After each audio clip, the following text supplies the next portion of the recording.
அத்தியாயம் 6. மாலை 5:40.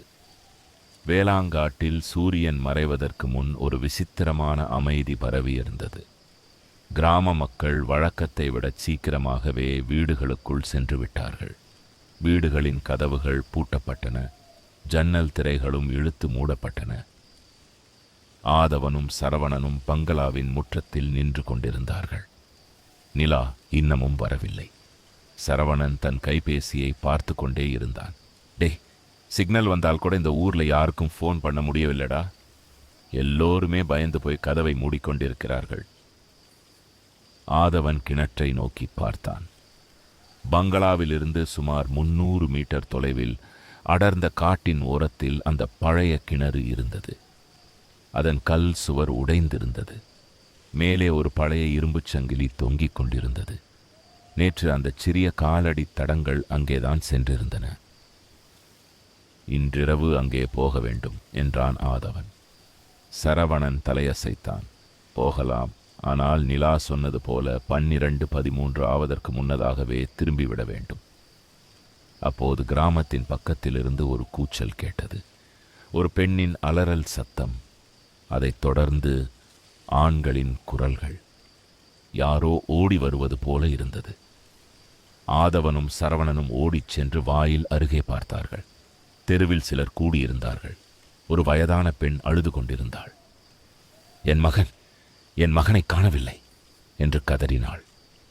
ஆதவன் அருகில் சென்று, என்ன ஆயிற்று என்று கேட்டான். ஒரு நடுத்தர வயது மனிதர் பதில் சொன்னார். சுந்தரம் காலையில் விறகு வெட்டுவதற்காக காட்டுக்குள்ளே போனான். இன்னும் வரவில்லை. சூரியன் மறையப் போகிறது. அவன் ஒருபோதும் இவ்வளவு நேரம் தாமதிக்க மாட்டான். சரவணன், காட்டுக்குள்ளே தேடி பார்த்தீர்களா எனக் கேட்டான். அந்த மனிதர் தலையசைத்தார். தேடினோம், ஆனால் சூரியன் மறைவதற்குள் திரும்பிவிட வேண்டும் என்ற பயத்தில் வந்துவிட்டோம். இன்றிரவு இனி யாருமே வெளியே போக மாட்டார்கள். ஆதவன் சுற்றுமுற்றும் பார்த்தான். மக்களின் முகத்தில் பயம் தெளிவாக தெரிந்தது. சுந்தரத்தை பற்றி யாரும் அதற்கு மேல் பேசவில்லை. தலையசைத்தபடியே அவரவர் வீடுகளுக்குள் சென்று பூட்டிக் கொண்டார்கள். நிலா அப்போதுதான் வந்தாள். அவள் ஆதவனை பார்த்ததும் முகம் சற்று மாறியது. சுந்தரம் காணாமல் போய்விட்டானா? ஆதவன் தலையசைத்தான்.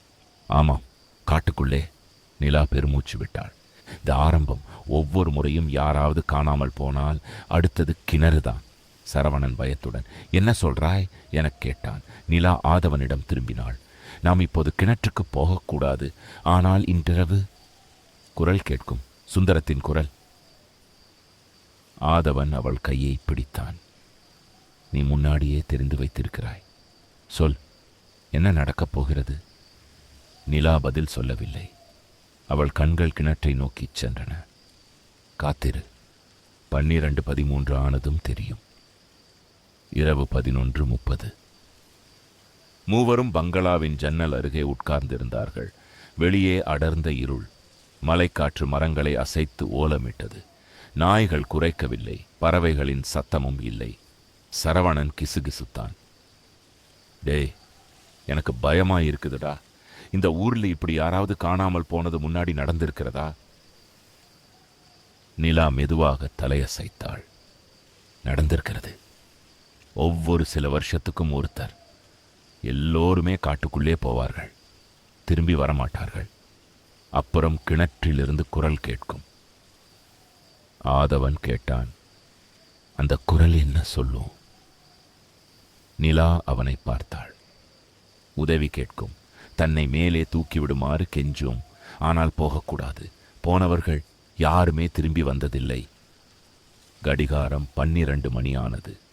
பங்களாவுக்குள் இருந்த கடிகாரம் ஓடிக்கொண்டிருந்தது. வெளியே உள்ள எல்லா கடிகாரங்களும் நின்றுவிட்டிருக்கும் என்பதை ஆதவன் அறிந்திருந்தான். 12:10. மூவரும் எழுந்து நின்றார்கள். ஜன்னலை திறந்தார்கள். ஜன்னல் வழியாக குளிர்ந்த காற்று உள்ளே வீசியது. 12:12 மயான அமைதி. 12:13. அந்த நொடியில் தூரத்திலிருந்து ஒரு குரல் கேட்டது. ஆண் குரல். மிகவும் பலவீனமாக, அழுகையுடன். யாராவது இருக்கிறீங்களா? என்னை தூக்கி விடுங்கள், தயவு செய்து. அந்த குரல் கிணற்றிலிருந்து தான் வந்தது, மிக தெளிவாக. சரவணனின் உடல் நடுங்கியது. அது சுந்தரத்தின் குரலா? நிலா தலையசைத்தாள். ஆமாம். அந்த குரல் மீண்டும் கேட்டது. இந்த முறை சற்று உரத்த குரலில், தண்ணீருக்குள்ளே இருக்கிறேன், மூச்சு முட்டுகிறது, யாராவது வாருங்கள். ஆதவா, நீ இருக்கிறாயா? ஆதவன் திடுக்கிட்டான். அவனது பெயர். சுந்தரத்திற்கு அவனது பெயர் எப்படி தந்து தெரியும்? நிலா ஆதவனின் கையை இறுகப் பிடித்தாள். போகாதீர்கள், அது சுந்தரமில்லை, அது அவனது குரலை பயன்படுத்துகிறது. ஆதவன் ஜன்னல் வழியாக பார்த்தான். இருளில் கிணற்றின் நிழல் மட்டுமே தெரிந்தது. ஆனால் குரல் தொடர்ந்தது. ஆதவா, நீ வந்தால் மட்டும்தான் நான் பிழைப்பேன். நீதான் காரணம், நீ வந்தாக வேண்டும். சரவணன் பயத்தில் பின்வாங்கினான். டே, இது பயங்கரமாக இருக்குதுடா, நம்மையே கூப்பிடுகிறது. ஆதவன் கதவை திறந்தான். நிலா அவனை தடுத்தாள். ஆதவா, போகாதே, இது பொறி, ஒவ்வொரு முறையும் இப்படித்தான் ஆரம்பிக்கும். ஆனால் ஆதவன் அதை கேட்கவில்லை. அவன் முற்றத்தில் இறங்கினான். கிணற்றை நோக்கி நடக்கத் தொடங்கினான். சரவணன் டேய் என்று கத்தினான். நிலாவும் அவனுக்கு பின்னால் ஓடினாள். கிணற்றை அடைந்ததும் குரல் இன்னும் தெளிவாக கேட்டது. உள்ளே இருந்து தண்ணீரின் சத்தத்துடன், தூக்கிவிடுங்க தயவு செய்து, நான் சுந்தரம், எங்க அம்மா காத்து கொண்டிருக்கிறாள். ஆதவன் கிணற்றின் ஓரத்தில் நின்றான். கீழே எட்டி பார்த்தான்.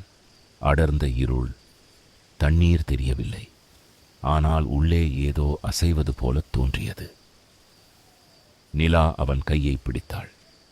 திரும்பு, இப்போதே திரும்பு. அப்போது கிணற்றுக்குள்ளிருந்து ஒரு கை வெளியே நீண்டது. மனித கை. சேறு படிந்திருந்தது. அது ஆதவனின் காலை பிடிக்க முயன்றது.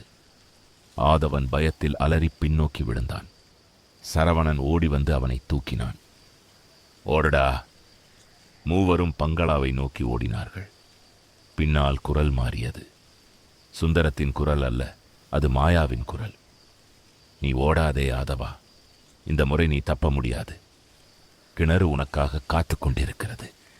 அவர்கள் பங்களாவுக்குள் ஓடி வந்து கதவை பூட்டிக் கொண்டார்கள். வெளியே அந்த குரல் மெதுவாக தேய்ந்து மறைந்தது. ஆதவன் மூச்சு வாங்கியபடி உட்கார்ந்தான். அது சுந்தரமில்லை, அது என்னை கூப்பிட்டது. நிலா அமைதியாக நின்றாள். சுந்தரம் இப்போது உயிரோடு இல்லை. அவனது குரலை பயன்படுத்தி உன்னை உள்ளே இழுக்க முயற்சி செய்திருக்கிறார்கள். சரவணன் தலையை பிடித்துக் கொண்டான். இன்னும் எத்தனை பேர் காணாமல் போவார்கள்? இந்த ஊரில் இதுவரை எத்தனை பேர் இப்படி போயிருக்கிறார்கள்? நிலா ஜன்னல் வழியாக வெளியே பார்த்தாள். பல பேர். எல்லோருடைய பேரும் ஒரு பட்டியலில் இருக்கிறது. அடுத்த பேர் உன்னுடையதாகத்தான் இருக்கும். ஆதவன் நிமிர்ந்து பார்த்தான். என் பேரா? நிலா அவனை பார்த்தாள். அவள் கண்களில் பயம் நிறைந்திருந்தது. ஆமாம், 25 வருஷத்துக்கு முன்னாடி உனது பெயர் எழுதப்பட்டது. ஆனால் நீ தப்பித்து விட்டாய். இப்போது அது மீண்டும் உன்னை தேடுகிறது. வெளியே காற்று அதிகரித்தது. கிணற்றின் பக்கத்திலிருந்து மீண்டும் ஒரு மெல்லிய குரல் கேட்டது.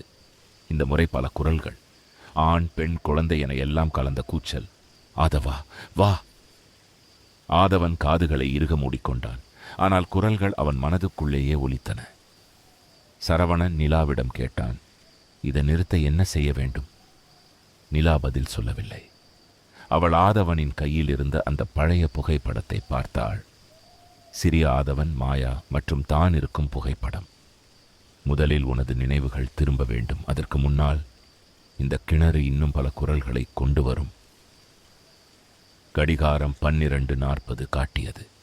பங்களாவுக்குள் மட்டுமே நேரம் நகர்ந்து கொண்டிருந்தது. ஆதவன் எழுந்தான். ஜன்னல் அருகே சென்றான்.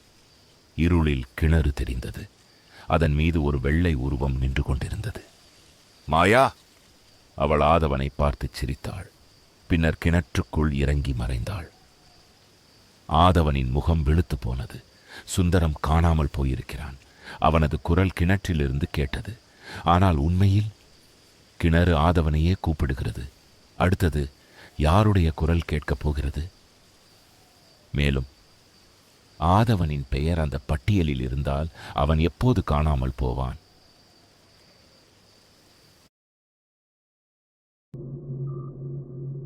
அத்தியாயம் 7. காலை 7:15. பங்களாவுக்குள் இன்னமும் பயம் நிறைந்திருந்தது. நேற்று இரவு கிணற்றிலிருந்து கேட்ட குரல்கள் ஆதவனின் காதுகளில் தொடர்ந்து ஒலித்துக் கொண்டே இருந்தன.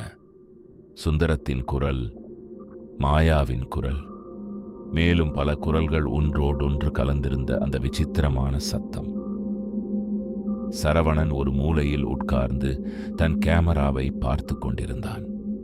அவனுக்கு வழக்கமாக நடக்கும் விஷயங்களை எல்லாம் கேமராவில் பதிவு செய்யும் பழக்கம் இருந்தது. டேய், நேற்றிரவு நான் கேமராவை ஆன் செய்து வச்சிருந்தேன்டா, ஏதாவது பதிவாகி இருக்கிறதா என்று பார்க்கிறேன். ஆதவன் அவன் அருகில் சென்றான். நிலா ஜன்னல் அருகே நின்று கொண்டிருந்தாள். அவள் முகத்தில் சோர்வு தெளிவாக தெரிந்தது. சரவணன் கேமராவை ஆன் செய்தான். திரையில் நேற்று இரவு பதிவான வீடியோக்கள் வரிசையாக தோன்றின. முதலில் சாதாரண காட்சிகள். அவர்கள் மூவரும் பேசுவது, ஜன்னல் வழியாக வெளியே இருந்த இருளை பார்ப்பது போன்ற காட்சிகள். பின்னர் ஒரு வீடியோவில் நேரம் 12:13 என்று காட்டியது. திரையில் கிணறு தெரிந்தது. அடர்ந்த இருள். ஆனால் கிணற்றின் உள்ளிருந்து ஒரு மெல்லிய வெளிச்சம் வந்து கொண்டிருந்தது. அடுத்த நொடி ஒரு கை மேலே நீண்டது. சேறு படிந்த மனித கை. அதைத் தொடர்ந்து ஒரு முகம் மெதுவாக மேலே வந்தது. சுந்தரத்தின் முகம். ஆனால் அவனுடைய 2 கண்களும் முழுவதுமாக வெள்ளை நிறமாக இருந்தன. வாய் அகலமாக திறந்திருந்தது. அவன் ஏதோ பேசுவது போல தெரிந்தது. சரவணன் உடனே அடுத்த வீடியோவுக்குச் சென்றான். டேய், இது நேற்று இரவு பதிவானது. ஆனால் இதோ இங்கே ஏதோ விசித்திரமாக இருக்கிறதுடா. அடுத்த வீடியோவின் நேரத்தை பார்த்ததும் இருவரும் அதிர்ச்சி அடைந்தார்கள். அடுத்த நாள் இரவு 12:13.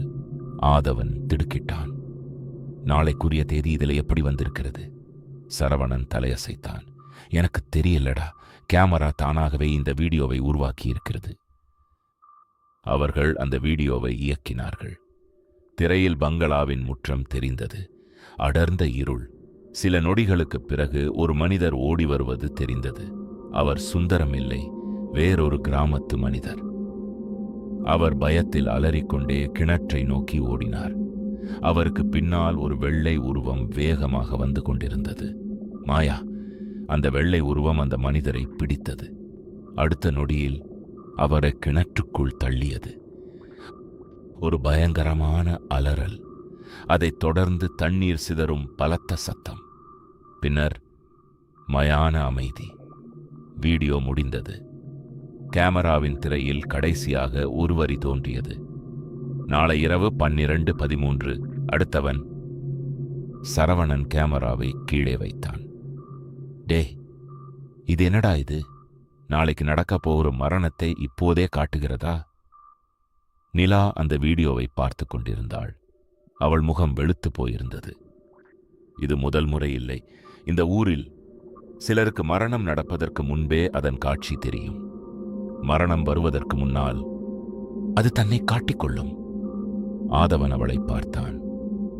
அந்த அடுத்தவன் யார்? வீடியோவில் முகம் தெளிவாக தெரியலையே. நிலா மெதுவாக தலையசைத்தாள். தெளிவாக தெரியாது. ஆனால் அவன் இந்த கிராமத்தில் இருப்பவன்தான். நாளை இரவு அவன் கிணற்றில் விழுவான். சரவணன் உடனே எழுந்தான். நம்மை போன்றவர்கள் போய் அவனை காப்பாற்றலாமே. வீடியோவில் எங்கே நடக்கிறது என்று தெரிகிறது அல்லவா? நாளைக்கு அங்கே காத்து கொண்டிருந்தால். நிலா அவனை பார்த்தாள். காப்பாற்ற முடியாது. காப்பாற்ற முயன்றவர்களும் அதே கிணற்றுக்குத்தான் போயிருக்கிறார்கள். இந்த வீடியோ ஒரு எச்சரிக்கை இல்லை. அவள் சிறிது நேரம் அமைதியாக இருந்தாள். இது ஒரு அறிவிப்பு. ஆதவன் கேமராவை எடுத்தான். அந்த வீடியோவை மீண்டும் இயக்கினான். ஒவ்வொரு காட்சியையும் மெதுவாக பார்த்தான். அந்த மனிதர் ஓடிவரும் காட்சியை நிறுத்தி அவனது முகத்தை பெரிதாக்கி பார்த்தான். சில நொடிகளுக்குப் பிறகு ஆதவனின் கண்கள் விரிந்தன. அவன்தான். சரவணன் அவனை பார்த்தான். யாருடா? தேநீர் கடையில் இருந்த அதே மனிதர். நிலா கண்களை மூடிக்கொண்டாள். ரகு, அவன் பெயர் ரகு. அவன் சுந்தரத்தின் உறவினர். சரவணன் பயத்தில் தலையை பிடித்துக் கொண்டான். டேய், நாளைக்கு அவன் சாக போறான்டா. நாம என்ன செய்ய வேணும்? போய் எச்சரிக்கலாமா? நிலா தலையசைத்தாள். சொன்னால் அவன் நம்ப மாட்டான், அல்லது பயந்து போய் காட்டுக்குள்ளே ஓடிவிடுவான். அப்போதும் அதே முடிவுதான் நடக்கும். ஆதவன் ஜன்னல் பக்கம் சென்றான். வெளியே கிராமம் அமைதியாக இருந்தது. சிலர் சுந்தரத்தை தேடிக் கொண்டிருந்தார்கள். ஆனால் யாரும் அந்த கிணற்றை நெருங்கத் துணியவில்லை. நான் போய் அவனிடம் பேசுகிறேன் என்றான் ஆதவன். எச்சரிக்கை செய்ய வேண்டும். நிலா அவனது கையை பிடித்தாள். பேசலாம், ஆனால் அவன் கேட்க மாட்டான். இந்த ஊரில் மரணம் வரும்போது அது தன் இரையை தேர்ந்தெடுத்துவிடும். அதிலிருந்து தப்ப முடியாது. ஆதவன் அவளது கையை மெதுவாக விலக்கிவிட்டு வெளியே சென்றான். சரவணனும் நிலாவும் அவனை பின்தொடர்ந்தார்கள். அவர்கள் தேநீர் கடைக்குச் சென்றார்கள். ரகு கடைக்குள் உட்கார்ந்திருந்தார். அவரது முகம் சோர்வாக இருந்தது. சிலர் சுந்தரத்தை காணவில்லை என்று அவருக்குள் பேசிக் கொண்டிருந்தார்கள். ஆதவன் அவர் அருகில் சென்றான். ரகு அண்ணே, ஒரு நிமிஷம். ரகு தலையை உயர்த்தி பார்த்தார். என்ன? நீங்கள் இன்றிரவு வெளியே போகாதீர்கள். முக்கியமாக கிணற்றின் பக்கம் போகவே போகாதீர்கள். ரகு லேசாகச் சிரித்தார். எதுக்கு? சுந்தரம் போய்விட்டான் என்று பயந்து விட்டாயா? நான் பயப்படவில்லை. இந்த காட்டை ஆக்கு வேர் ஆணி வேர் வரை எனக்கு தெரியும். ஆதவன் மீண்டும் அழுத்தமாகச் சொன்னான். நாளை இரவில் உங்களுக்கு ஆபத்து இருக்கிறது. நான் அதை ஒரு வீடியோவில் பார்த்தேன். ரகு எழுந்து நின்றார். நீங்கள் வெளியூர்காரர்கள். இந்த ஊரை பற்றி உங்களுக்கு ஒன்றுமே தெரியாது. போங்கள். நிலா முன்னால் வந்தாள்.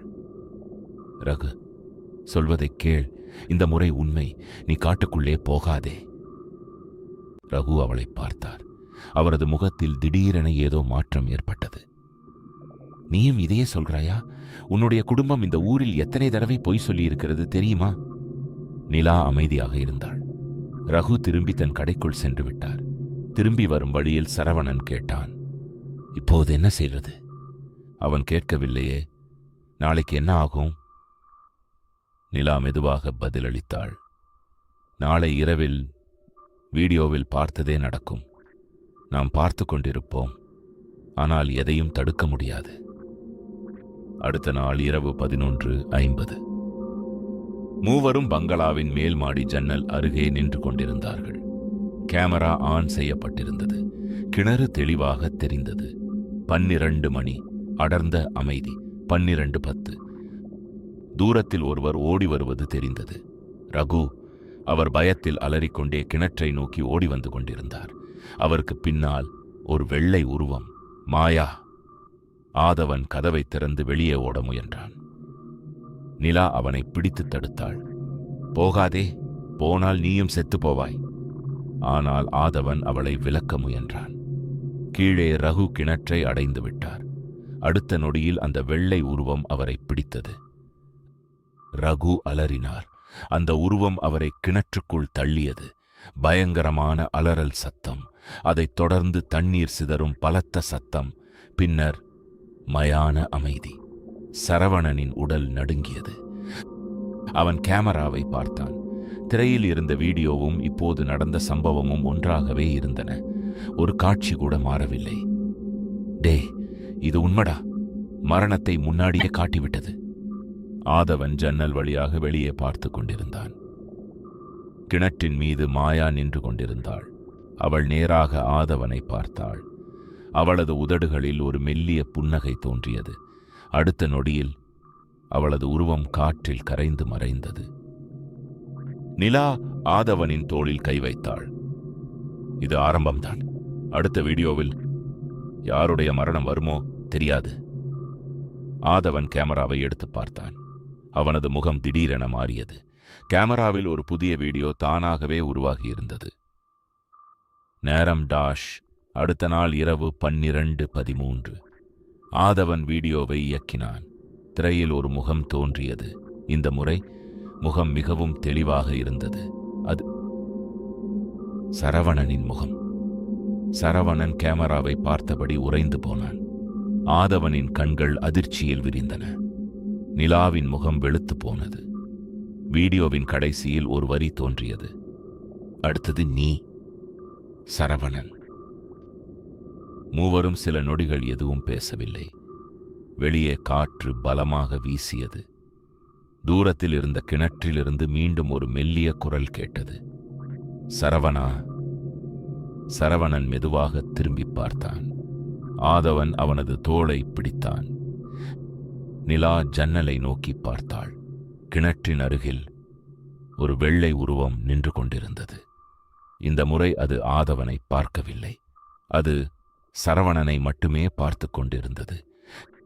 கிணறு தனது அடுத்த இரையை தேர்ந்தெடுத்து விட்டது. அத்தியாயம் 8. கேமராவின் திரை இன்னமும் ஒளிர்ந்து கொண்டிருந்தது. அடுத்தது நீ, சரவணன். அந்த ஒரு வரியை பார்த்தபடி சரவணன் உறைந்து போய் நின்றான். அவனது கைகள் நடுங்கின. டே, இது என்ன விளையாட்டுடா? என் பேர் எப்படி இதில் வந்திருக்கிறது? ஆதவன் அவனிடமிருந்து கேமராவை பிடுங்கினான். வீடியோவை மீண்டும் இயக்கினான். திரையில் சரவணன் ஓடிக்கொண்டிருந்தான். அவனுக்கு பின்னால் வெள்ளை உருவம் ஒன்று வேகமாக துரத்திக் கொண்டிருந்தது. முன்னால் அதே கிணறு. அடுத்த நொடி சரவணன் கிணற்றின் விளிம்பில் தடுமாறினான். திரை முழுவதும் இருள். பின்னர் ஒரு அலறல். ஆதவன் உடனே வீடியோவை நிறுத்தினான். இது நடக்க விட மாட்டேன். நிலா வேகமாக வந்து கேமராவை அணைத்தாள். இதை இப்போது மீண்டும் பார்க்காதீர்கள். சரவணன் அவளை பார்த்தான். நேற்று ரகு விஷயத்தில் இதே மாதிரி வீடியோ வந்தது.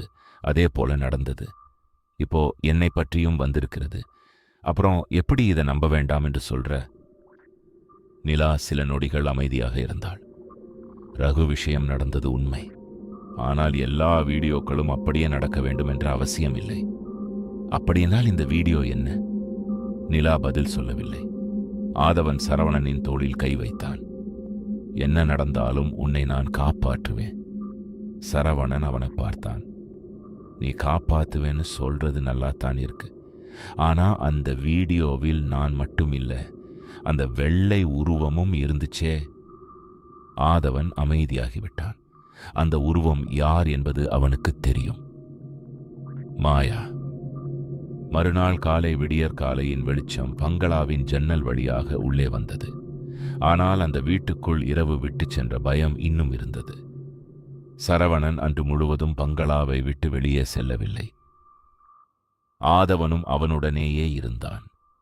நிலா மட்டும் காலை நேரத்தில் கிராமத்திற்கு சென்றுவிட்டு சில மணி நேரங்களுக்குப் பிறகு திரும்பி வந்தாள். மாலை 4 மணி. பங்களாவின் பின்புறம் இருந்த மரங்களுக்கிடையே நிலா தனியாக நின்று கொண்டிருந்தாள். ஆதவா. அவளது குரலை கேட்டதும் ஆதவன் திரும்பி பார்த்தான். என்ன? உன்னிடம் சில விஷயங்கள் பேச வேண்டும். ஆதவன் அவளை பின்தொடர்ந்தான். இருவரும் பங்களாவிலிருந்து சற்று தள்ளி நின்றார்கள். மலைக்காற்று மரக்கிளைகளை அசைத்துக் கொண்டிருந்தது. நிலா ஆழமாக மூச்சை இழுத்தாள். சரவணனை பற்றி பேசத்தான் அழைத்தாயா என்று ஆதவன் கேட்டான். அவனைப் பற்றியும் என்னைப் பற்றியும். ஆதவன் அமைதியாக அவளை பார்த்தான். நிலா மெதுவாகத் தொடங்கினாள். என் குடும்பம் இந்த ஊரில் பல தலைமுறைகளாக இருக்கிறது. என் பாட்டி, என் அம்மா, எல்லோருக்கும் இந்த ஊரில் நடக்கும் விஷயங்களைப் பற்றி தெரியும். என்ன விஷயங்கள்? இந்த கிணறு, இந்த பங்களா, 12 மணி 13 நிமிடம் காணாமல் போகிறவர்கள். அவள் சிறிது நேரம் நின்றாள். இவை எல்லாமே தனித்தனி விஷயங்கள் இல்லை. ஆதவனின் முகம் மாறியது. அப்படியென்றால்? நிலா அவனை நேராக பார்த்தாள். இவை எல்லாமே ஒரே சம்பவத்தோடு தொடர்புடையவை.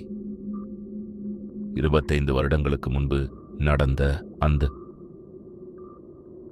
அந்த சம்பவமா? நிலா மெதுவாக தலையசைத்தாள். ஆமாம். அதில் உன் குடும்பத்துக்கும் தொடர்பு இருக்கிறதா? நிலா கண்களை தாழ்த்தினாள். இருக்கிறது. ஆதவன் அமைதியாகிவிட்டான். என்ன தொடர்பு? சாபம் எங்கள் குடும்பத்தால் தொடங்கவில்லை, ஆனால் அதை தடுக்க வேண்டியவர்கள் நாங்கள். அப்படியென்றால் ஏன் தடுக்கவில்லை? நிலாவின் கண்களில் வலி தெரிந்தது. பயம், அவள் மெதுவாகச் சொன்னாள். சில உண்மைகளை எதிர்கொள்ளும் தைரியம் இல்லாமல் போனால் அந்த உண்மைகளே நம்மை ஆளத் தொடங்கிவிடும். ஆதவன் அவளை உற்று பார்த்தான். அதனால்தான் உனக்கு வயது அதிகரிக்கவில்லையா? நிலா சில நொடிகள் பதில் சொல்லவில்லை. பின்னர் மெதுவாகச் சொன்னாள், அந்த இரவு என் வாழ்க்கையும் அங்கேயே நின்றுவிட்டது. ஆதவனுக்கு உடல் முழுவதும் சிலிர்த்தது. அந்த புகைப்படத்தில் நீ இருந்தது. நான் அப்படியே இருக்கிறேன். 25 வருடமாக. ஆமாம். ஆதவன் ஒரு படி பின்னால் நகர்ந்தான். இது எப்படி சாத்தியம்? எனக்கு தெரியாது. அவள் கண்களில் கண்ணீர் தேங்கியது. நான் உயிரோடு இருக்கிறேனா இல்லையா என்பதை கூட சில நேரங்களில் எனக்கே தெரியாது. ஆதவன் அவளை பார்த்து கொண்டிருந்தான். அப்படினால் முதல் நாளிலேயே என்னை எப்படி அடையாளம் கண்டாய்? நிலா மெதுவாக புன்னகைத்தாள். உன் கண்களை பார்த்ததும். கண்களையா? ஆமாம். அவள் ஆதவனின் கண்களை நேராக பார்த்தாள். 25 வருடங்களுக்கு முன்பு நான் பார்த்த அதே கண்கள். சில நொடிகள் இருவருக்கும் இடையே அமைதி நிலவியது. நீ வந்த முதல் நாளிலேயே எனக்கு தெரிந்துவிட்டது என்றாள் நிலா. நீதான் அந்தச் சிறுவன். ஆதவன் மெதுவாக கேட்டான். அப்படியென்றால் என்னை ஏன் முன்பே தேடி வரவில்லை? நிலா பதில் சொல்ல முடியாமல் தலைகுனிந்தாள். நான் உன்னை தேடினேன். ஆதவன் அதிர்ச்சியடைந்தான். எங்கே? பல இடங்களில். எத்தனை வருடம்? நிலா அவனை பார்த்தாள். நீ திரும்பி வருவாய் என்று நான் காத்திருந்த காலம் முழுவதும். ஆதவனின் மனதில் ஏதோ ஒன்று உடைந்தது போல் இருந்தது. நிலா, நான் உன்னை இழந்து விட்டேன் என்று நினைத்தேன். அவள் குரல் நடுங்கியது. ஆனால் நீ உயிரோடு இருப்பதை தெரிந்து கொண்ட போது அவள் கண்களில் கண்ணீர் வழிந்தது. இந்த முறை உன்னை இழக்க மாட்டேன் என்று முடிவு செய்தேன். ஆதவன் மெதுவாக அவளருகில் சென்றான். நான் போக மாட்டேன். நிலா அவனை பார்த்தாள். உண்மையா? ஆமாம். ஆதவன் அவளது கையை பிடித்தான். நீ என்னிடம் எல்லாவற்றையும் சொல்லவில்லை, ஆனால் என்னை ஏமாற்றுவதற்காக மறைக்கவில்லை என்று எனக்கு தெரியும். நிலா அவனது கையை இறுகப் பிடித்தாள். எனக்கு பயமாக இருக்கிறது ஆதவா. எதுக்கு? உன்னை மீண்டும் இழந்து விடுவேனோ என்று. ஆதவன் சில நொடிகள் அமைதியாக இருந்தான். அப்படியென்றால் என்னை இழக்காமல் இருக்க என்ன செய்ய வேண்டும்? நிலா அவனை பார்த்தாள். உண்மையை கண்டுபிடிக்க வேண்டும். அந்த வார்த்தை இருவருக்குமிடையே ஒரு புதிய உறுதியை உருவாக்கியது. அது இன்னும் காதல் என்று சொல்ல முடியாத உணர்வு, ஆனால் நம்பிக்கை, அரவணைப்பு, ஒருவரை ஒருவர் இழக்கக்கூடாது என்ற பயம். அந்த உணர்வு மெதுவாக அவர்களுக்குள் வேரூன்றத் தொடங்கியது. அப்போது டாஷ், டேய், ஆதவா, பங்களாவிலிருந்து சரவணனின் அலறல் கேட்டது. இருவரும் திடுக்கிட்டு திரும்பினர். அவர்கள் வேகமாக உள்ளே ஓடினர். சரவணன் கேமராவை கையில் பிடித்தபடி நின்று கொண்டிருந்தான். இத பாருங்க. திரையில் புதிய வீடியோ ஒன்று தோன்றியிருந்தது. நேரம் டாஷ், இன்றிரவு 12:13 வீடியோ இயங்கியது. முதலில் சரவணன், பின்னர் ஆதவன், அதற்கு பின்னால் நிலா. மூவரும் காட்டுக்குள் ஓடிக்கொண்டிருந்தார்கள். அவர்களை துரத்தி கொண்டு 1 அல்ல, 2 அல்ல, பல வெள்ளை உருவங்கள். வீடியோவில் மூவரும் கிணற்றின் அருகே சென்றதும் திடீரென திரை கருப்பாகியது. அதன் கீழே ஒரு வரி தோன்றியது. இன்றிரவு மூவரும். சரவணனின் முகம் வெளுத்து போனது. டே, நேத்து என்ன மட்டும் காட்டுச்சு, இப்போ நம்ம மூவரையும் காட்டுது. நிலா கேமராவை உற்று பார்த்தாள். இது நல்ல அறிகுறி இல்லை. ஆதவன் கேட்டான். ஏன்? நிலா மெதுவாகச் சொன்னாள். உன்னுடைய வருகைக்குப் பிறகு சாபம் வேகமாக மாறிக்கொண்டிருக்கிறது. அதை எப்படி நிறுத்துவது? நிலா சில நொடிகள் அமைதியாக இருந்தாள். பின்னர் தன் கழுத்தில் தொங்கிக் கொண்டிருந்த சிறிய வெள்ளித்தாயத்தை கழற்றி கையில் பிடித்தாள். ஒரு வழி இருக்கிறது. சரவணன் உடனே கேட்டான். என்ன வழி? என் பாட்டி சொன்ன ஒரு இடம் இருக்கிறது. எங்கே? நிலா ஜன்னல் வழியாக தூரத்தில் இருந்த மலையை பார்த்தாள். வேளாங்காட்டின் எல்லைக்கு அப்பால் காட்டுக்குள் ஒரு பழைய கோயில் இருக்கிறது. ஆதவன் அவளை பார்த்தான். அந்த கோயிலில் என்ன இருக்கிறது? நிலா மெதுவாகச் சொன்னாள். இந்த சாபத்தின் முதல் தடயம். சரவணன் உடனே தலையசைத்தான். அப்படியென்றால் அங்கே போகலாம். நிலா அவனை பார்த்தாள். அங்கே போனவர்களில் பலர் திரும்பி வரவில்லை. சரவணன் விழுங்கிக் கொண்டான். அது நல்ல செய்தியே இல்லையே. ஆதவன் சிரிக்கவில்லை. நாம் போக வேண்டும். நிலா அவனை பார்த்தாள். ஆதவா, அது சாதாரண கோயில் இல்லை. எனக்கு தெரியும். அங்கே நம்மை யார் காத்திருக்கிறார்கள் என்று தெரியாது. எனக்கு தெரியும். திரும்பி வர முடியாமல் போகலாம். ஆதவன் அவளது கையை பிடித்தான். நீ என்னோடு இருக்கிறாயா? நிலா அவனை பார்த்தாள். சில நொடிகள் கழித்து அவள் மெதுவாக தலையசைத்தாள். என்ன ஆனாலும் உன்னோடு இருப்பேன். சரவணன் இருவரையும் பார்த்தான். சரி, நீங்க 2 பேரும் உணர்ச்சி வசப்பட்டு முடிவு எடுத்தாச்சு. நானும் வர்றேன். ஆனா ஒரு விஷயம். என்ன என்று ஆதவன் கேட்டான். இந்த கதையில் ஒவ்வொரு தடவையும் என்னத்தான் முதலில் சாக வைக்கிறீங்களே. இந்த முறை கொஞ்சம் வேற யாரையாவது முயற்சி பண்ணுங்க. ஆதவன் முதன்முறையாகச் சிரித்தான். நிலாவும் மெதுவாக புன்னகைத்தாள். ஆனால் அந்த புன்னகை நீண்ட நேரம் நீடிக்கவில்லை. கேமரா திடீரென மீண்டும் தானாக இயங்கத் தொடங்கியது. திரையில் அதே கோயில் தோன்றியது. பழைய கற்சிலைகள், உடைந்த கோபுரம், சுற்றிலும் அடர்ந்த காடு. கோயிலின் முன்பாக 3 நிழல்கள். ஆதவன், நிலா, சரவணன். அவர்களுக்கு பின்னால் இன்னொரு உருவம் நின்று கொண்டிருந்தது. வெள்ளைச் சேலை, நீண்ட கூந்தல், மாயா. திரையின் கீழே புதிய வரி ஒன்று தோன்றியது. நீங்கள் கோயிலுக்கு வருவதற்கு முன்பே நான் அங்கே இருப்பேன். கேமரா திடீரென அணைந்தது. மூவரும் ஒருவரை ஒருவர் பார்த்து கொண்டார்கள். வெளியே காற்று பலமாக வீசியது. அந்த காற்றோடு தொலைவில் இருந்து ஒரு பெண்ணின் சிரிப்பு கேட்டது. மாயாவின் சிரிப்பு. அந்த இரவு அவர்கள் கோயிலுக்கு செல்ல வேண்டியிருந்தது. ஆனால் அவர்களுக்கு தெரியாத ஒரு உண்மை மட்டும் இருந்தது. அந்த கோயில்தான் சாபத்தின் தொடக்கம் அல்ல, அது சாபத்தை உருவாக்கிய இடமாக இருந்தது.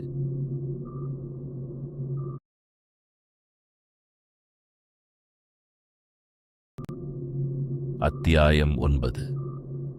மாலை 6:20. பங்களாவின் உள்ளே மூவரும் அமைதியாக உட்கார்ந்திருந்தார்கள்.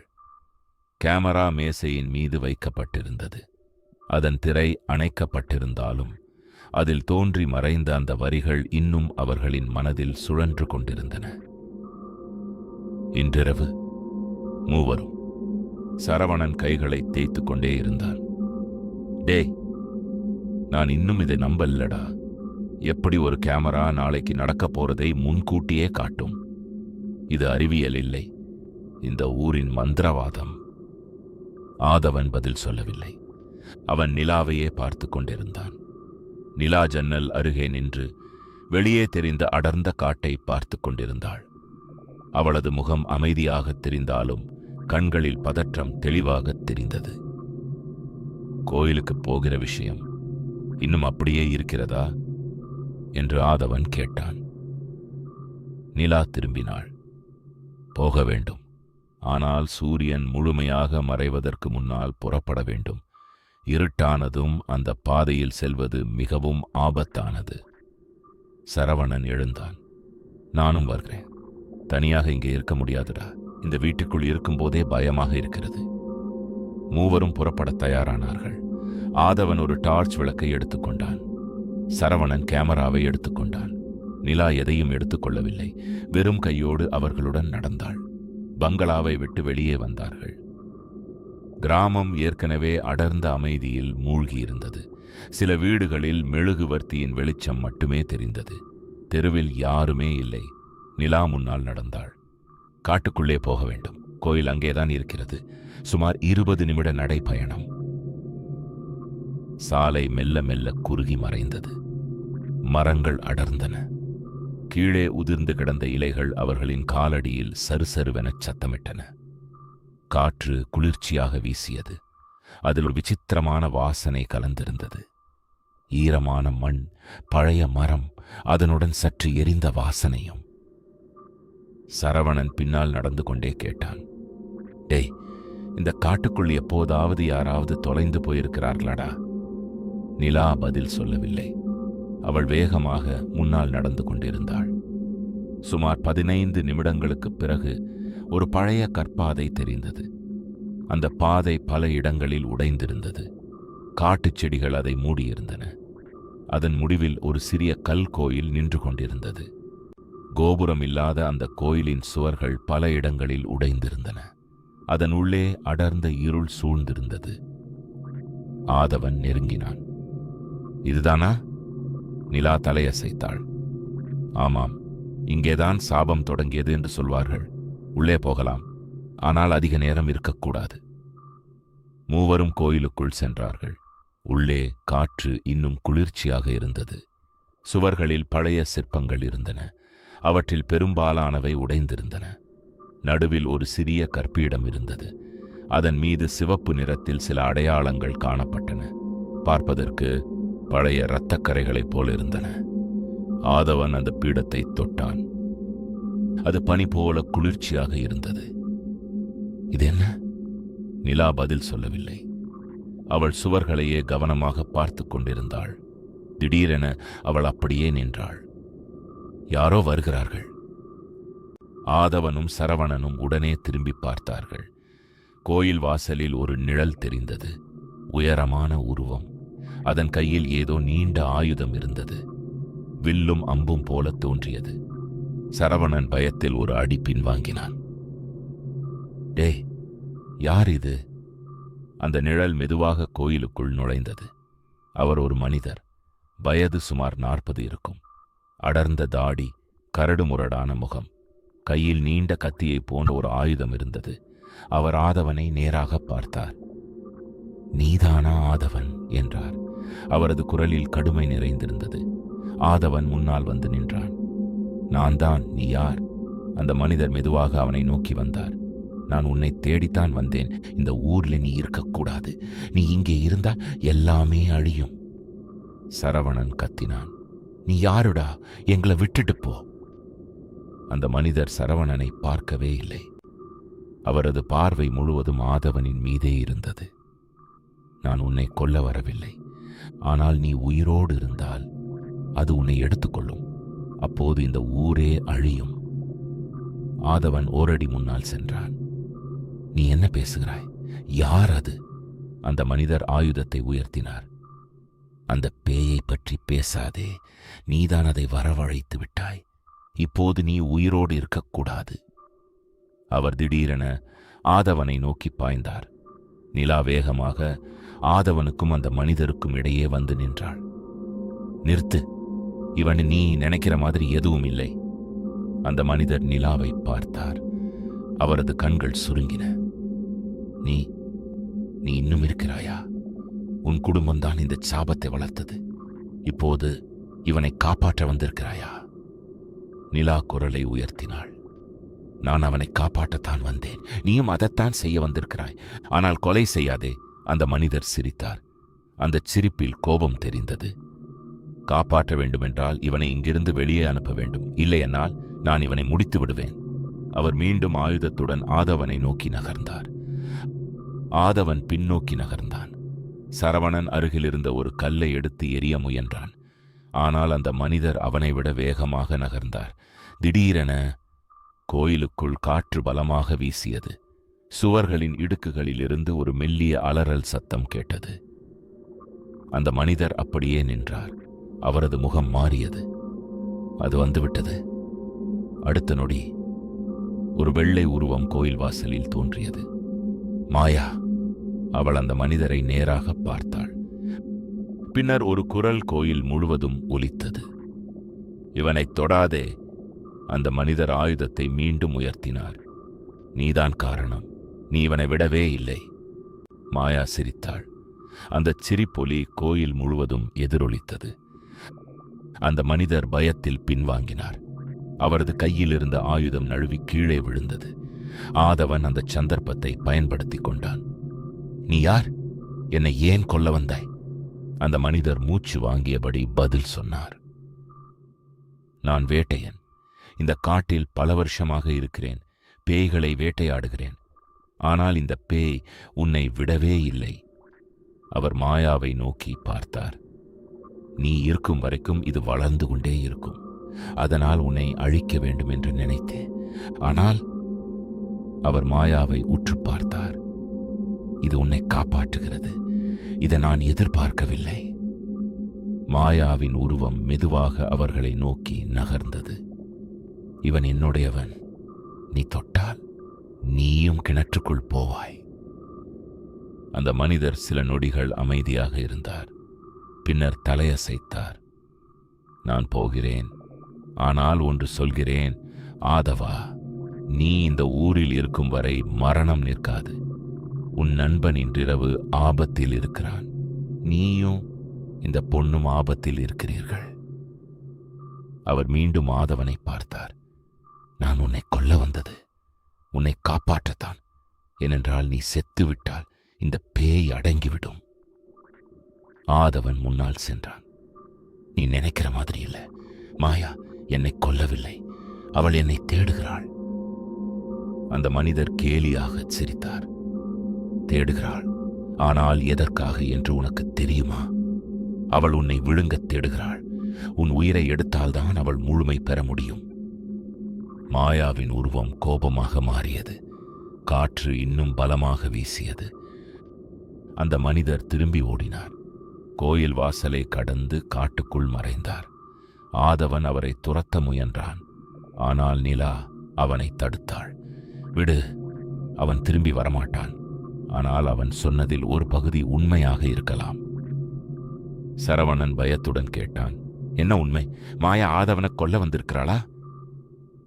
நிலா பதில் சொல்லவில்லை. அவள் ஆதவனை பார்த்தாள். இப்போது இங்கே இருக்கக்கூடாது. திரும்புவோம். மூவரும் கோயிலை விட்டு வெளியே வந்தார்கள். காட்டு வழியாக வேகமாக நடந்தார்கள். பின்னால் யாரும் வரவில்லை. ஆனால் மரங்களுக்கு இடையே நிழல்கள் அசைவது போல தோன்றியது. பங்களாவை அடைந்ததும் சரவணன் உடனே கதவை பூட்டினான். டேய், அந்த ஆள் பைத்தியக்காரன்டா. ஆனால் பயமாக இருந்தது. அவன் கையில் ஆயுதம் இருந்தது. ஆதவன் அமைதியாக உட்கார்ந்தான். அவன் சொன்னது, மாயா என்னை விழுங்கத் தேடுகிறாள் என்று. அது உண்மையா? நிலா ஆதவனுக்கு முன்னால் வந்து நின்றாள். அவளது குரல் மென்மையாக இருந்தது. நான் உனக்கு பொய் சொல்ல மாட்டேன் ஆதவா. மாயா உன்னை தேடுகிறாள். ஆனால் கொல்லத் தேடுகிறாளா இல்லை காப்பாற்றத் தேடுகிறாளா என்று எனக்கும் தெரியவில்லை. அவளுக்கு 2 முகங்கள் இருக்கின்றன. ஆதவன் அவள் கையை பிடித்தான். நீ என்னை காப்பாற்ற வந்திருக்கிறாய். அந்த வேட்டையனும் அதையேதான் சொல்றான். எல்லோரும் என்னை காப்பாற்றுவதாகச் சொல்கிறார்கள். ஆனால் உண்மையில் யார் என்னை கொல்ல வருகிறார்கள்? நிலா பதில் சொல்லவில்லை. அவள் கண்களில் ஏதோ மறைக்கப்பட்ட உண்மை இருந்தது. வெளியே காற்று அதிகரித்தது. தூரத்தில் ஒரு நாய் குரைத்தது. பின்னர் மீண்டும் அமைதி நிலவியது. கடிகாரம் 11:40 காட்டியது. சரவணன் கேமராவை எடுத்து பார்த்தான். புதிய வீடியோ எதுவும் வரவில்லை. ஆனால் பழைய வீடியோ இன்னும் அங்கேயே இருந்தது. மூவரும் கிணற்றுக்குள் விழுவது போன்ற காட்சி. ஆதவன் எழுந்தான். இன்றிரவு நாம் இங்கேயே இருப்போம். யாரும் வெளியே போகக்கூடாது. வேட்டையன் திரும்பி வரலாம். மாயாவும் வரலாம். நிலா ஆதவனின் பக்கத்தில் நின்றாள். அவள் மெதுவாகச் சொன்னாள், நான் உன்னோடு இருக்கிறேன். என்ன ஆனாலும். ஆதவன் அவளை பார்த்தான். காதல் உணர்வு இன்னமும் மென்மையாக வளர்ந்து கொண்டிருந்தது.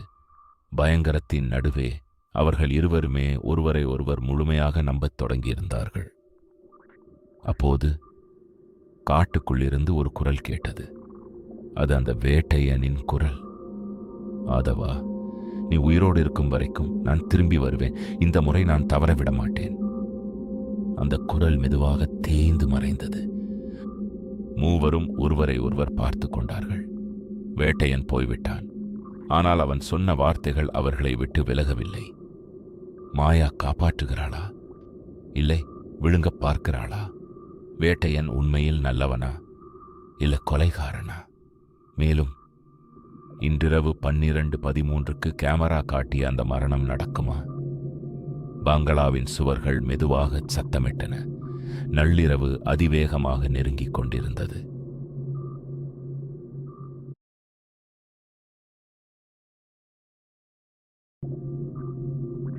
அத்தியாயம் 10. இரவு 11:55. பங்களாவின் உள்ளே மூவரும் அமைதியாக உட்கார்ந்திருந்தார்கள். வெளியே காற்று மரங்களை அசைத்து ஓலமிட்டுக் கொண்டிருந்தது. கடிகாரம் மெதுவாக நகர்ந்தது.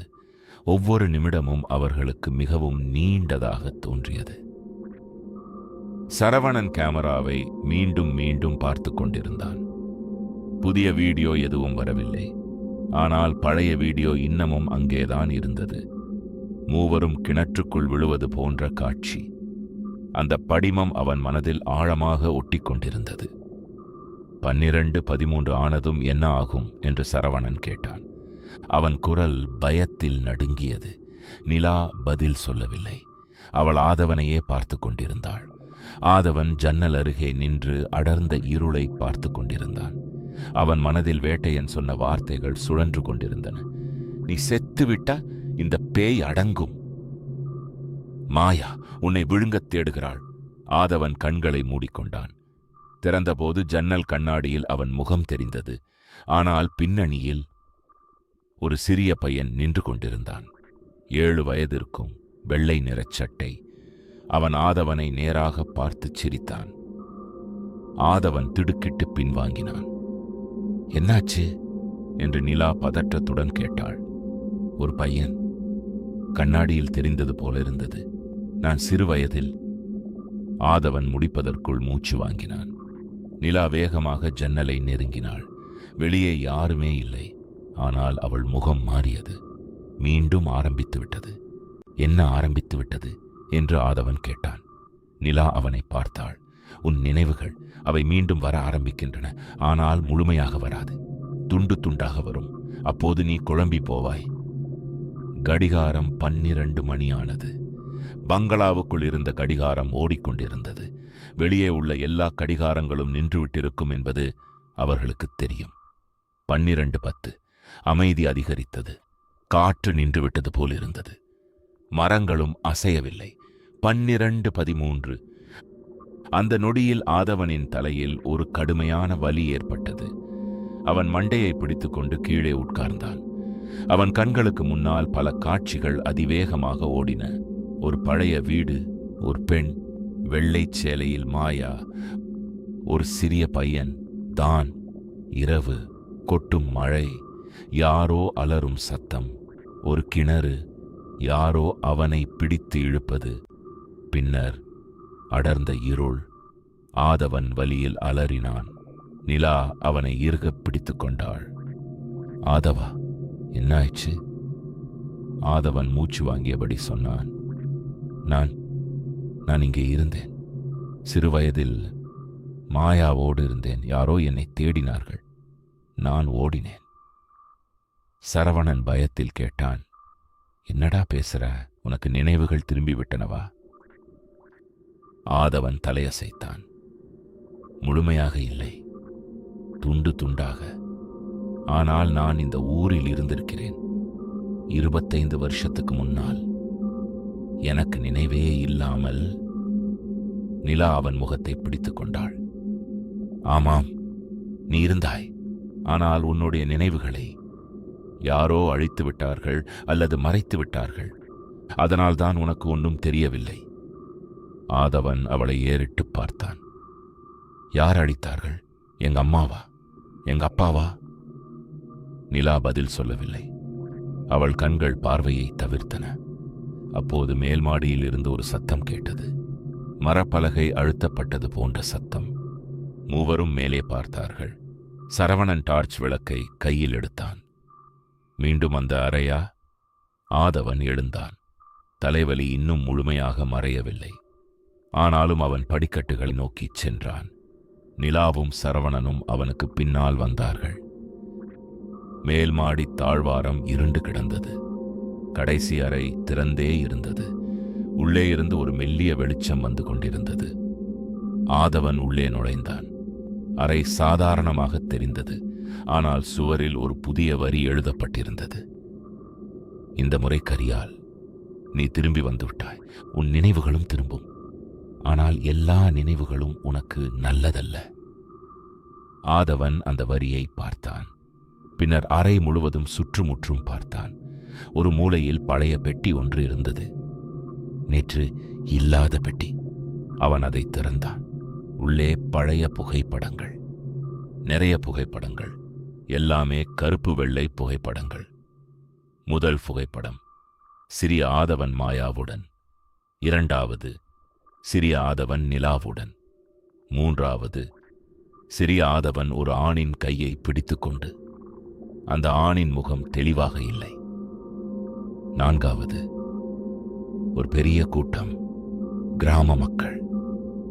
எல்லோரும் ஒரு கிணற்றைச் சுற்றி நின்று கொண்டிருந்தார்கள். சிறிய ஆதவன் அழுது கொண்டிருந்தான். ஆதவன் புகைப்படங்களை ஒவ்வொன்றாக பார்த்தான். அவன் கைகள் நடுங்கின. இது எல்லாமே என் வாழ்க்கை, நான் மறந்து போன வாழ்க்கை. நிலா அருகில் வந்து நின்றாள். ஆமாம், நீ இந்த ஊரில் பிறக்கவில்லை. ஆனால் சிறு வயதில் இங்கே கொண்டு வரப்பட்டாய். சில காலம் இங்கே இருந்தாய், அப்புறம் மறைக்கப்பட்டாய். சரவணன் புகைப்படங்களை பார்த்தான். டேய், இது பயங்கரமா இருக்கிறதுடா. உன் முழு கடந்த காலமும் இங்கேதான் இருக்கிறது. உனக்கு ஏன் நினைவாற்றல் இழப்பு ஏற்பட்டது? ஆதவன் ஒரு புகைப்படத்தை எடுத்தான். அதில் சிறிய ஆதவன் ஒரு பெண்ணின் மடியில் உட்கார்ந்திருந்தான். அந்த பெண் அவன் அம்மா போல தெரிந்தாள். ஆனால் முகம் சற்று வித்தியாசமாக இருந்தது. இது எங்க அம்மாவா என்று ஆதவன் கேட்டான். நிலா தலையசைத்தாள். இல்லை, அது வேற யாரோ. உங்க அம்மா இந்த புகைப்படங்களில் இல்லை. ஆதவன் புகைப்படத்தை கீழே போட்டான். தலைவலி மீண்டும் கடுமையாக வந்தது. காட்சிகள் வேகமாக ஓடின. மழை, அலறல் சத்தம், மாயா அழுவது, யாரோ அவனை இழுத்துச் செல்வது, ஒரு கார், சென்னை. ஆதவன் தரையில் அமர்ந்தான். நான் ஓடிவிட்டேன். யாரோ என்னை காப்பாற்றி இங்கிருந்து வெளியே அனுப்பினார்கள். அப்புறம் எல்லா நினைவுகளும் அழிந்து போயின. நிலா அவன் பக்கத்தில் உட்கார்ந்தாள். அவள் கையை அவன் தோளில் வைத்தாள். ஆமாம் ஆதவா, நீ தப்பித்து விட்டாய். ஆனால் இந்த ஊர் உன்னை மறக்கவில்லை. மாயாவும் மறக்கவில்லை. இப்போது நீ திரும்பி வந்து விட்டாய். அதனால் எல்லாமே மீண்டும் ஆரம்பிக்கிறது. சரவணன் சுவரில் இருந்த வரியை பார்த்தான். எல்லா நினைவுகளும் நல்லதல்ல என்று எழுதியிருக்கிறதுடா. அப்படியென்றால் ஏதோ மோசமான விஷயம் இருக்கிறது உன்னுடைய கடந்த காலத்தில். ஆதவன் தலையை உயர்த்தினான். நான் என்ன செய்தேன்? ஏன் என் நினைவுகளை அழித்தார்கள்? நிலா பதில் சொல்லவில்லை. அவள் கண்களில் வலி தெரிந்தது. இப்போது சொல்ல முடியாது. உன் நினைவுகள் முழுமையாக திரும்பும்போது நீயே தெரிந்து கொள்வாய். ஆனால் அது வரும் முன்னால் நீ தயாராக இருக்க வேண்டும். வெளியே இருந்து ஒரு குரல் கேட்டது. இந்த முறை மாயாவின் குரல் அல்ல, ஒரு ஆணின் குரல், மிக மெல்லியதாக. ஆதவா, உனக்கு நினைவுகள் வந்துவிட்டனவா? நல்லது. இப்போது உனது உண்மையான முகத்தை பார். மூவரும் ஜன்னல் பக்கம் ஓடினார்கள். வெளியே யாருமே இல்லை. ஆனால் முற்றத்தில் அந்த சிறிய பையன் நின்று கொண்டிருந்தான். 7 வயது. அவன் ஆதவனை பார்த்து சிரித்தான். பின்னர் கிணற்றை நோக்கி ஓடினான். ஆதவன் கதவை திறந்து வெளியே ஓட முயன்றான். நிலா அவனை பிடித்து தடுத்தாள். போகாதே, இது பொறி. ஆதவன் நின்றான். அவன் மூச்சு வாங்கியபடி நிலாவை பார்த்தான். நான் யார் நிலா? உண்மையில் நான் யார்? நிலா அவன் முகத்தை பிடித்துக் கொண்டாள். அவள் கண்கள் ஆதவனின் கண்களை சந்தித்தன. நீ ஆதவன், ஆனால் நீ நினைக்கிற ஆதவன் மட்டுமில்லை. உன் கடந்த காலம் இந்த ஊரோடு பின்னி பிணைந்திருக்கிறது. அதை தெரிந்து கொள்ள வேண்டும் என்றால் நீ இன்னும் கொஞ்சம் காத்திருக்க வேண்டும். சரவணன் பயத்தில் சொன்னான். டே, இன்றிரவு நாம் தப்பித்து விட்டோம் போலிருக்கிறதுடா. கேமராவில் காட்டிய மரணம் நடக்கவில்லை. ஆனால் எத்தனை நாளைக்குத்தான் தப்ப முடியும்? ஆதவன் ஜன்னல் வழியாக வெளியே பார்த்தான். அந்த சிறிய பையன் மறைந்து விட்டிருந்தான். ஆனால் அவன் காலடி தடங்கள் மண்ணில் தெரிந்தன. கிணற்றை நோக்கி ஆதவன் மெதுவாகச் சொன்னான். என் நினைவுகள் திரும்ப ஆரம்பித்து விட்டனடா. இனி நான் ஓட முடியாது. இந்த ஊர் என்னை விடாது, மாயாவும் விடாது. நிலா அவன் கையை பிடித்தாள். அவள் விரல்கள் சூடாக இருந்தன. நான் உன்னோடு இருக்கிறேன் ஆதவா. உன் நினைவுகள் வரும்போது நான் உன்னை தனியாக விடமாட்டேன். ஆதவன் அவளை பார்த்தான். காதல் உணர்வு இன்னும் ஆழமாக வளர்ந்து கொண்டிருந்தது. இந்த பயங்கரத்தின் நடுவே அவள் மட்டுமே அவனுக்கு ஒரே ஆதரவாக இருந்தாள். ஆனால் அவன் மனதில் ஒரு கேள்வி எழுந்தது. 25 வருடங்களுக்கு முன்பு இந்த ஊரில் அப்படி என்னதான் நடந்தது? ஏன் அவனது நினைவுகள் அழிக்கப்பட்டன? மேலும் அந்த சிறிய பையன் இப்போது ஏன் அவனை தேடி வருகிறான்? கடிகாரம் 12:40 காட்டியது. பங்களாவுக்குள் நேரம் நகர்ந்து கொண்டிருந்தது. ஆனால் ஆதவனின் கடந்த காலம் மெதுவாக மீண்டு வந்து கொண்டிருந்தது.